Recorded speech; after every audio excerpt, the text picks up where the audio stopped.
Hello children, welcome back to the class students. Now students, after understanding the concept related to subtraction with and without borrowing, today we are going to start with the next topic, and today we will discuss some different properties of subtraction and also estimating the difference. That means how we can subtract the number by estimation method. Okay students, so very first let's start the class and we will discuss some properties of subtraction. The first property of subtraction says, in subtraction, the order of the numbers is important. It means, order of the number means at which place, whether we are writing the number at first place or second place, it do make a difference in subtraction. In addition, there was no difference. In addition, if I am adding 2 plus 3 or 3 plus 2, both will give the answer 5. Whereas, if we talk about subtraction, and if I take this example here, if I say 3 minus 2, the answer will be 1. But what if I write 2 minus 3? Can we get an answer? No, because it is not possible.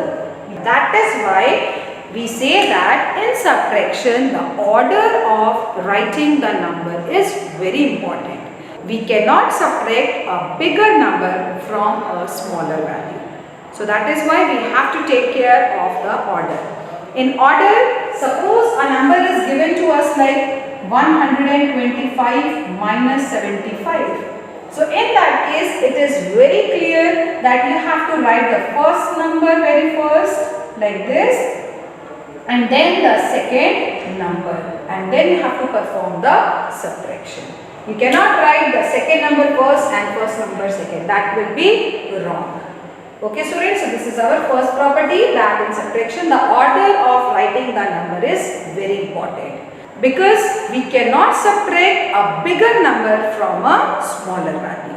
Okay. The second property says, if we subtract 0 from any number, we get the number itself. That means, if I am subtracting 0 from any number, suppose it is 25 minus 0, what answer will get? I will get the same number, that is 25. If it is 3157 and I am subtracting 0 from it, so what I will get is 3157. So if we subtract 0 from any number, what we get is the number itself. Okay, coming to the third one. If we subtract a number from the same number, we get 0. Okay, so let us subtract.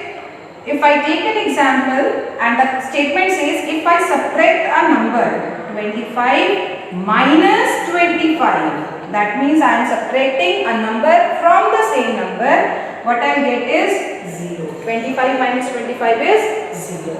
Similarly, if I subtract 1253 minus 1253, what I will get is 0. So if we are subtracting a number from the same number, what you will get is 0. So these are the three important properties related to subtraction. Okay students, now after completing this first part, let us come to the second topic which we are going to discuss today, and that is estimation and estimating difference. So estimating difference, here I have taken some question from your book exercise. First problem says 484 minus 312, and this subtraction you have to do by estimating the value. That means you have to very first estimate this value. So what is the estimation? That means rounding off of 484 to nearest 100. So what is the round off for 484 nearest 100? 484 is rounded off to 500. Similarly, the round off for 312 to nearest 100, it is nearer to 300, so it is round off as 300. Now you have to subtract it. 0 minus 0, 0. 0 minus 0, again 0. 5 minus 3 is 2. So this is how you can find the difference by estimating the number. Estimating means round off. Whether you heard a word round off, whether you listen to the word estimation, both have the same meaning. Okay beta? Taking the second example, 677 minus 425. Let us round off 677 very first. 677 nearer to 600 or 700? Yes, it is nearer to 700. So round off for 677 is 700. Round off for 425. 425 nearer to 400 or 500? Yes, it is nearer to 400. So I have done the round off. Now it's time to do the subtraction. 0 minus 0, 0. 0 minus 0 is 0. 7 minus 4 and it is 3. So this is how you can find the difference by estimating the given values. Okay students, so I hope today's lesson is clear to all of you. Kindly go through your book exercise and complete the questions in your notebook. Thank you for the lesson students. Have a great day.